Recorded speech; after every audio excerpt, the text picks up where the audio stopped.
Thank you very much. It's a pleasure to be here and to talk to you. I love talking about social and even more so B2B, so it's a fantastic combination. Right, so let me introduce myself then. So here you see my details. So I'm the Director of Social Media, particularly in the B2B space within Philips Lighting.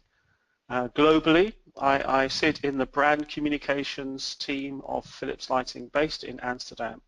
So I've been doing B2B in many different ways, and now I am online doing that in social. On the slide there you see some of my personal accounts. So I am very active on social. So I am a strategist, I do tactics, but I also do practical. So every day I tweet on 2 channels, every day, Saturday and Sundays as well, and holidays.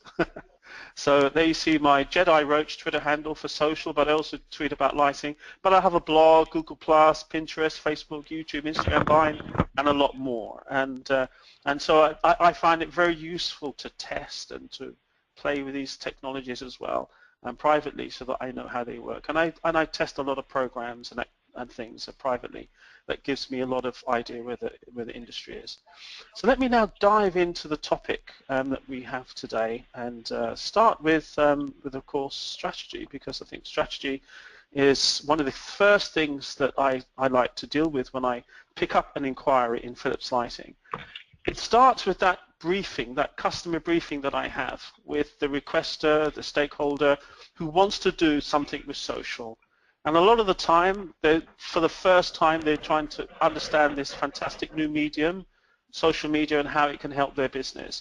So I have that briefing with them to understand what is it that they're trying to achieve in terms of goals. What are their business goals? And also the journey path, and I'm going to talk about that in a little bit later. One of the key success factors is integrating social with the existing digital touch points and activities. It's important, and in that briefing, that I understand, are they doing search campaigns? Have they got a brand new website? Are they doing paid promotion? Social has to integrate with all of those, and newsletters. And to be effective and to be successful, it should never be done in a silo. We've done social in a silo for many years. To give you a bit of a background to me, I started social in Philips, across Philips, in 2009. I was the first person to be allocated a job in social in 2009, and had people looking over my shoulders, hey, you're doing Facebook during work time, that's not allowed. But for me, that was my job. And I've done B2B, not only in lighting, but in healthcare as well. And key to success is understanding the value chain, understanding exactly where social has impact to the value chain or to the customer journey. So it's one of the things that I really do need to impress on you, is to understand what that is at the beginning. Find out what those business goals are, and then I translate that to social media objectives, and then I build on that with collecting what the metrics are. And you don't need a lot of metrics to measure anything. You need the right metrics. And then the key metrics that are the KPIs, and all metrics are KPIs, those I put into a hierarchy. And those hierarchy insists of awareness, engagement, and conversion. And at least one metric should be a KPI in each of those 3 phases. And then we start looking at the tactical plan, and then deployment, and then the evaluation. I work with processes. I was the business process engineer for Philips, developing the social processes over the last 2 years. And this is just a snapshot of some of that. So it's a classic process map, and this shows a little bit of the social listening in there. But we have processes that cover all parts of the social process, from proposal, tactical plan, deployment, and evaluation. It's just to let you know that in picking up that proposal, we're already checking how that project should develop, who should be contacted, is it going to work with existing accounts, what should the KPIs be, what language, what scope, is there any legal and regulatory that need to be consulted and put into the process. So everything that you can think of is in that process. It took 2 years to develop, but a year in, I was already using that process and refining it, and now we can use it very well and very effectively to standardize how we do social across the company and across the globe. Okay, there is one question about the yes. metrics you mentioned, awareness, engagement, and the third one was conversion. Conversion. So, what are examples for the KPIs you use for that at Philips Lighting? Right, so one of the things that I talked about is the right metric, and I think it's really key at that point when I'm listening and taking on board the goals of the business is translate those to the right metric. And years ago, I would have to make metrics. So I've made many metrics over the years where systems wouldn't give me a range of metrics that mapped to the business goal of my stakeholder. And it varies. For some campaigns or activities, it's about signing up people to a newsletter or sign up call to action button on a website or signing up to an event, it's B2B, or downloading certain things. Depending on what the objective is, we then should find a KPI that matches that.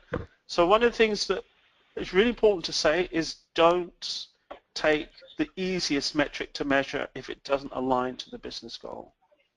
That's the key thing that I can say. Make a metric.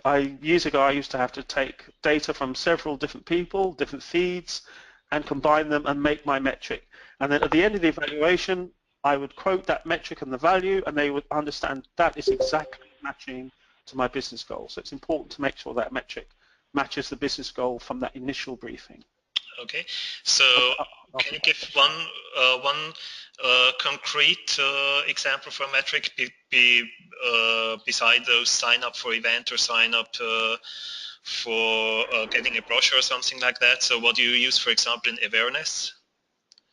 In awareness, so if we're doing a campaign to expose architects to our messaging, it might classically be the number of architects that are reached, let's say, right? So the number of architects that are reached. The engagement might be then the engagement rate of that campaign. Okay. And you can measure engagement rate from in YouTube, Twitter, Facebook, all of those have engagement rate. And then a typical conversion one, if I just use that hierarchy, the conversion one would be the number of sign-ups in our database from those architects that were reached at the beginning. Okay. Just for those who joined us, please feel free also to ask questions in the chat. But now we have no further question beside the question regarding the metrics. So just please move on with the processes. Okay, good. And then, of course, as I said before, it's really important to understand what the customer journeys are, because sometimes the customer is coming directly from search ads into the website. It could be that I'm reaching that person in LinkedIn, or it could be that that person has saw a Facebook ad and then we'll start that journey from there. So it's really important to understand what the touch points are. And sometimes they exist in not an owned platform. In other words, a platform that is a third-party platform. And it's important to understand if your business stakeholder, your business, is using a third-party portal.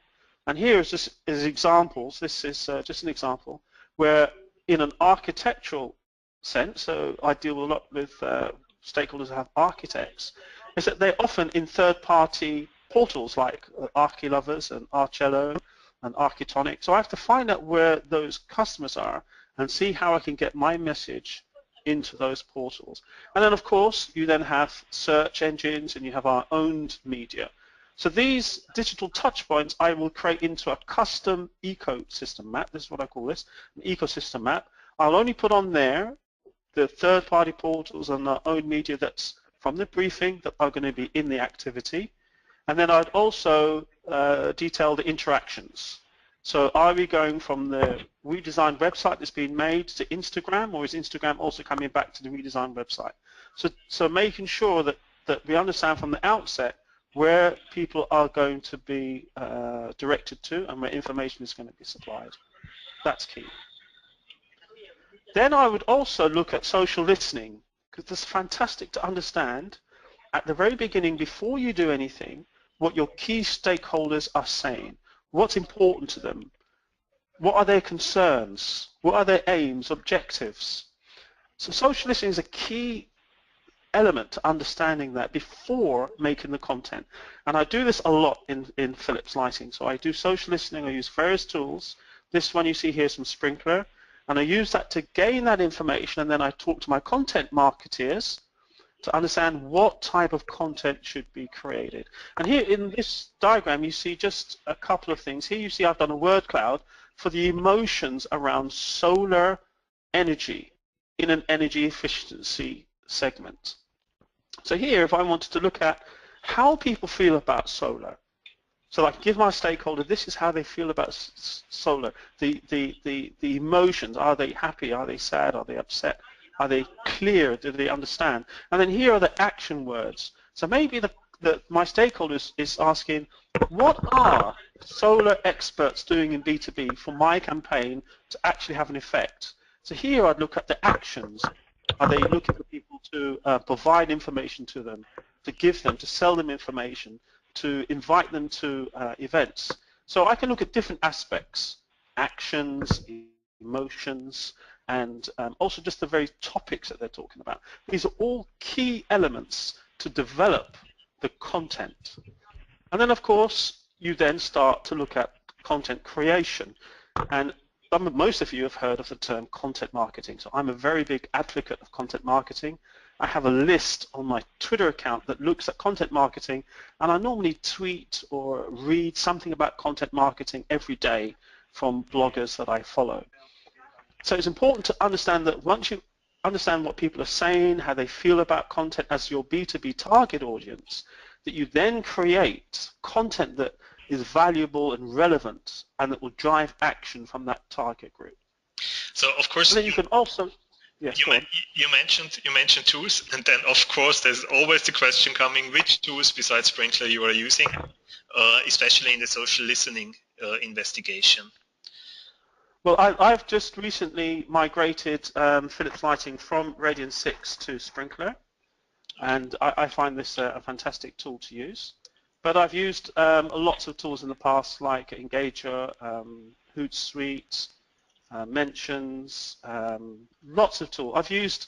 I was very much in the beginning, going back to 2009, I worked like a growth hacker. So I used lots of free tools for 30 days and 40 days. So some people say to me, well, yeah, you're Philips, you've got a big budget, but I spent the first year doing social media with no budget at all. And it's quite easy to do social media with no budget. It's better if you do have budget, but you can do it without budget. Don't tell that to the CEOs. Why did you switch from Radian 6 to Sprinklr? I had a very big list of things that in 2016 I wanted, and Radian 6 didn't provide that. It hasn't been updated for a while, and we went out to tender across the company, both parts of Philips, and I was running the business requirements part of that. And Sprinklr came out top of that tender bid, and we're now rolling that out across both parts of Philips. Okay, perfect. Let's move on with the content marketing. Right, so indeed, another layer on top of getting the right content to the right people is bringing in influencers, people who can amplify your message. This is a webinar or a session all on its own about picking the right influencers to help boost your messaging. But also include them, and also think about storytelling. This is one of the things that I really do introduce a lot. Telling meaningful stories, right? So to give you an example, I've currently got a social media strategy right now that I created based on an installation that was done in Peru. And I wrote 3 separate storylines, one around the product, one around the technical aspects of the installation, and one around the people aspect. It's all going to the same call to action, but the content is written around the people, so those people who are really interested in this type of content or this project, who are very interested in how this type of installation affects the local community, will home in on the content that is around people. And the same thing is true of the technical aspect and the product aspect. It's just a way of making sure you don't cram into one message, Twitter or LinkedIn, all these different aspects. You can home in on one type of person. Of course, I would only do this if I did social listening and found that there were these 3 storylines. three needs, then I'm going to create stories that match all three. That's what I did in this particular case. And narrowcasting, here's where you do add a bit of budget, where you then narrowcast, you actually then promote your message to that audience in LinkedIn or Twitter or Facebook or wherever it is. And Instagram can now have a paid module as well, so that you can actually get your message out to people who don't know you, but you've identified them by their target, but by their role, by the things that they say, or their job title. Okay. And then the next aspect is that model that I referred to before. So when I started in 2009, I had a very simple 7-step process to do social media, and that has grown. It's morphed into these processes that have many steps into them. Starts off with the proposal that I've mentioned before, then the tactical plan, which includes the KPIs, the targets, the platforms that should be used. Also, don't forget, you need to make sure the tactical plan includes crisis, what happens in a crisis, who gets contacted, the tone of voice. So if you've got a community manager, they should know that this particular campaign needs a certain tone of voice compared to something else, if that's needed. And also, what posts will be boosted or paid to reach a wider audience. And then we deploy. So the deployment then says which channels will be used, talks about the rate that you should post, what you should expect, and also to make sure that everything has tracking behind it, so that when you get to stage 4, you can hold an evaluation and go into your social media management tool, wherever that is, and collect all the data, work with an analyst, if you have one, if you need to have that, so that they can crunch the numbers and say, right, so for KPI 1, this is how we did, KPI 2, this is how we did. And evaluations are vital because it gives you the idea of how well the project did, but not only that, how other projects could benefit from the knowledge that you've gained by doing this project. And as I say, as the project is going, I'm always constantly monitoring and looking for opportunities. And this is just an example of something where we're looking at, using Sprinklr, this is, looking at how that message is being picked up by our target audience, looking at the alignment of the messaging.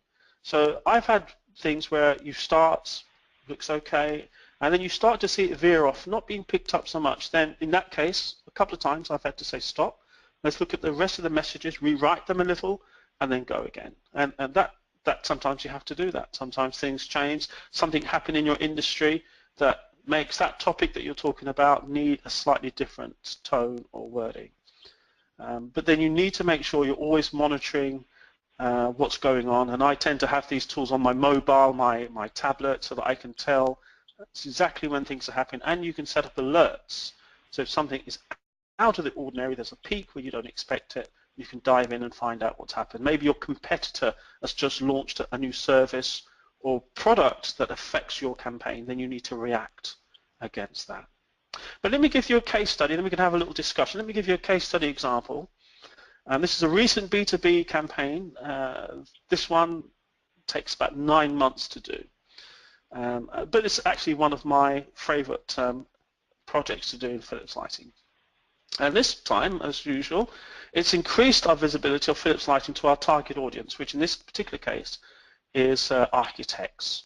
And what was really great about that is that in the evaluation, I found that we outperformed 30 of our competitor brands combined at certain points, not all the time, but at certain points, certain key points, we had a fantastic amount of mentions and engagement compared to our competitors. And I tracked 30 of our competitors against the target audience with those keywords that we use and they use, and it was fantastic to see we outperformed 30 of them at some points. But the key thing in the end is to look at the conversion. How did that social media campaign over 9 months do with awareness, engagement, and conversion? In this particular example, the aim was to get people to submit their local town or city into a competition based on lighting quality, and then it would be voted on by industry experts as the best lighting installation in a local town or city that year. And in this particular instance, social media contributed to 26% of the call to actions, the KPI, the key call to action for this project over those 9 months. Indeed, that's quite good. However, when I look at the attribution, and I always look at attribution because, as I said in one of the slides, is that sometimes you have to look at attribution. Sometimes that last touch model doesn't do social media a lot of credit, doesn't give it the credit it deserves. Sometimes you have to look at first touch.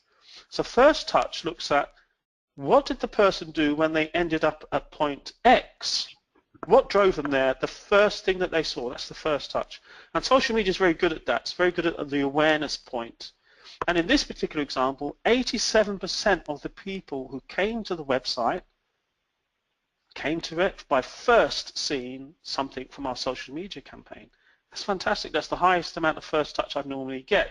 Normally that's 40%, maybe 50%, but this was 87%. So social media really did return the most number of people at the beginning of their journey to find out about this project. And you can work out first touch calculations in a lot of tools like Omniture, which is the one that I use right now for Philips. But there's also Google Analytics, all have first touch capabilities. So do try and think outside the box and think, how can I measure the quality and the quantity that social media is delivering? Use first touch as an attribution model if you can. So let me just summarize then, and then we'll take some questions and see if I can answer them. Define the social media objectives aligned to the B2B business goals Clive? from the stakeholder. Yes? There was one question before, if you could explain a little more that first touch figure, how it works. I think that's not common for everybody. So, so Omniture, if you use Omniture, for example. Yes, if you use Omniture, and this is also true what I'm saying about Google Analytics, it normally says what the referral, the last referral was to somebody actually doing something, either clicking a button or coming to the page. It says what was the referral, and it will say if it's social media or if it's a newsletter, clicked articles and they come, or they came direct by typing in the URL. You can also say, show me the first touch marketing channel. That will give you the first thing that that person interacted with on their journey. And you will see those journeys. You'll see maybe social was the first thing that they saw. They saw tweets. They clicked on the link, came to the website. Then they left. 1 day later or 2 days later, they came back, went away again, came back again, and then did the call to action. So what would happen is that maybe the last touch in that instance was maybe a search banner, or they came directly in.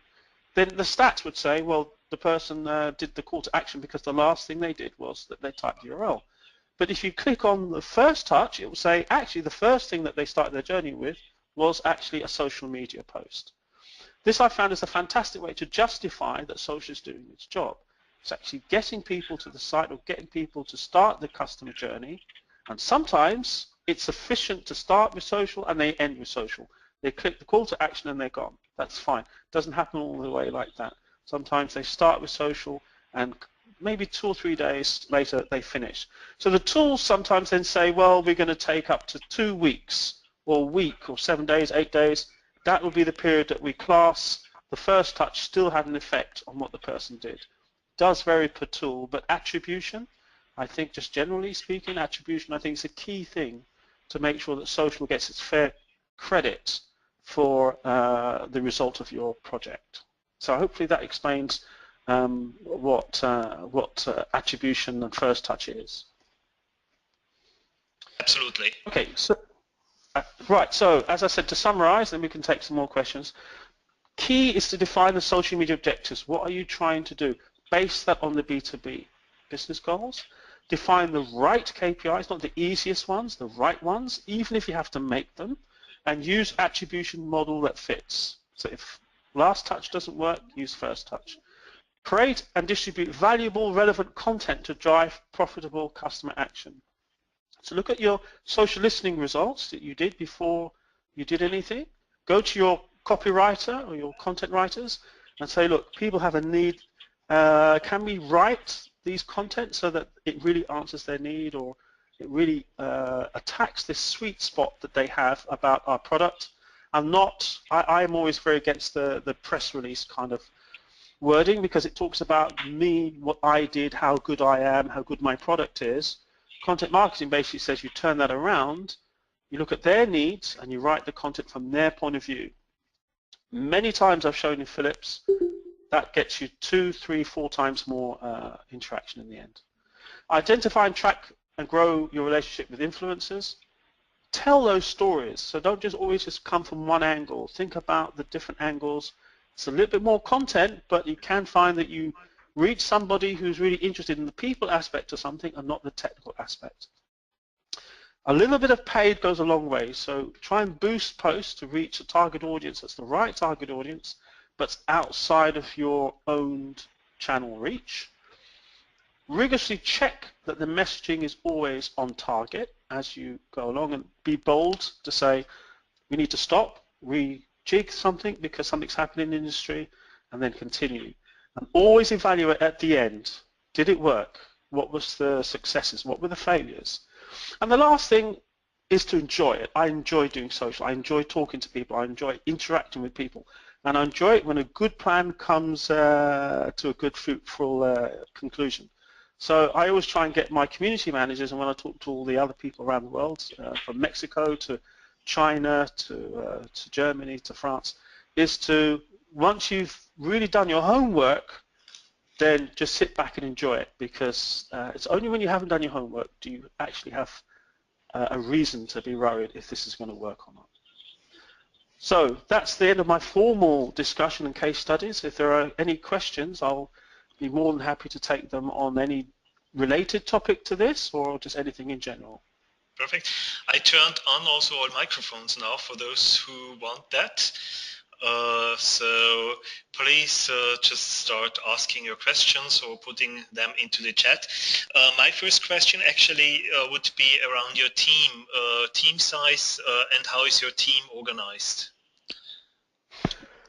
I don't have a very big team, so I have 2 people in support that manage mainly YouTube, but they also do a lot of work on managing the channels like Flickr and things like this.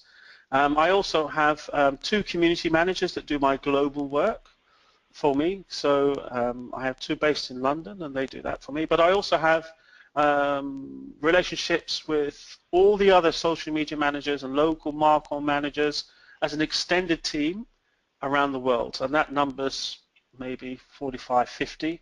They don't report to me, but I hold regular calls, I'm regular interaction with them. Today I was talking to the one in Benelux. I talk to them all every single day about how to do social better, or can I sit in a client meeting with their stakeholder to explain something. But the core of my team is 4. Okay. Further questions?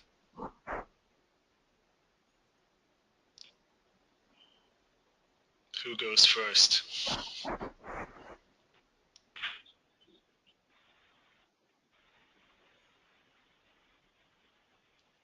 Maybe there's no questions, maybe it's all clear. I think there is one sent to us as organizers, but I'm looking for another one. Well, this one is about motivating the organization and convincing management. Typical question, I would say. So you do that now for several years in a B2B environment.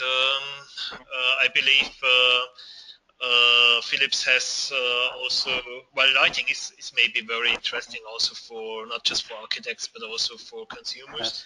But still, Yes. how did you convince management, or what would you say, how to convince management to go for social? Well, this I'm very expert at. I had 3 years of doing this and 2 years with no budgets. And basically I had several techniques, but maybe I'll describe 2 of them. One of them was to frighten them. Literally, was to frighten them. So I'd work out something that was very sensitive to their market, and then I'd show them very quickly using my iPad or my iPhone, and I'd say something like, here's exactly what's happening to your service, your product, or your segment right now by your competitors, and here are customers that are talking to them right now, and you're not doing social, so they're not talking to you. And I just show them. Okay. And that That's quite effective. So look for a social media crisis so that they understand the importance of Well, it. actually, it's not even a crisis. I often ask them to type in the name or something into the browser so that they could see. I normally use Twitter because Twitter's fantastic, and I'd normally give myself something like 120 seconds, 180 seconds, something like that. And I said, look, in 180 seconds, I'm going to show you people talking about you and your product, but they're not talking to you, they're talking to your competitors. And then they type it in, and Twitter search always works great for this. And then I turn it around and say, look, do you know this person? Oh, that's one of my suppliers, that's one of my key customers. And they're talking to your competitor. And here they are, finding out, discussing, complaining, but they're not talking to you. And that's great. And then I just use the old sales technique, which is to just not say anything. Let them say the first thing. And normally it's, how do I get involved? How can I stop this? Or how can I build from this? And then you take it from there. Okay. Corinna had the question, do you use a newsroom approach at Philips? I have thought about that, and that's something that we might go to in the future. Right now I have a command center that's based in Eindhoven, so it's 6 big screens, and that's located in the middle of our Marcom and comms people, and so it's a kind of a loose model of a news center, like you say. But it's not like ones that you may have read where they're all sitting there dedicated looking at the screens. So it's meant to be something that on an ad hoc basis we can say, look, I've now got a dashboard up there about your segment or your event that's happening right now. These are some key themes. Would you like us to mock up some content on it? Or we do presentations on there like, this is how your content's performing right now. Against the competition, it's doing really well, and we've got another week to run. And then they can see it right there on the big screen, and they can invite their colleagues to come over. So okay. we do it like that. How often do you have those meetings? On an ad hoc basis. It could be part of the evaluation, but it's just also they could be walking past it and say, oh, Clive, look, my campaign's up there. What does that mean? Okay. And then I will just say, right, this is good. This is a good thing here, and here's your competition, and here's how you're doing. And they go, right, great, thank you. Then we'll talk later. Fine. Okay. Yeah. Another question we have, could you elaborate on KPIs attached to alignment? It's something I'm familiar with in terms of data monitor. It's not something I'm familiar with in terms of data monitoring. So alignment, KPIs and alignment. Right.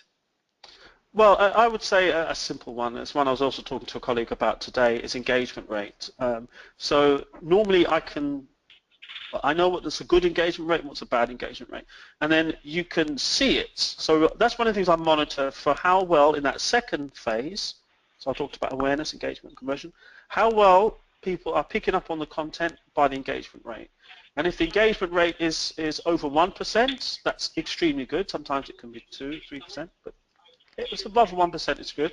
If it's lower than 1 but above 0.4, it's okay. Below 0.4, you really have problems.